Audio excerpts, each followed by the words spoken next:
सावधान राजधानी रे बुलुचंती चोर दंपति ग्राहक बेश कार रे आसुचंती जिनिस किनिबा बहाना रे दुकान रे कलाकना बुले जाउचंती। राजधानी रे मातिचंती हाई प्रोफाइल लुटेरा दामी कार रे आसी जिनिस किनिबा बहाना रे दुकान रे बुलेइले कलाकना। घटना घटिची राजधानी भुवनेश्वर रे। एने दुकानी जनक बरगड़ थाना रे अभियोग करचंती। लुट्र दृश्य सीसीटीवी रे कैद होईची। थारे भलरे देखंतु एई दृश्य को।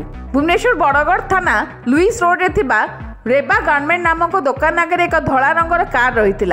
ए कारु जड़े महिला और जड़े पुरुष बाहरी। महिला जनक प्रथमे दुकान भीतर को प्रवेश करथिले। दुकानी को जिनिस देखिया डाकी ए समय जड़े पुरुष से कार ओह्लै दुकान भीतर पशिथिले। परे काउंटर ड्र खोला रही मौका देखि सेतिरे थिबा टंका बिड़ा नहीं चंपट मारिथिले।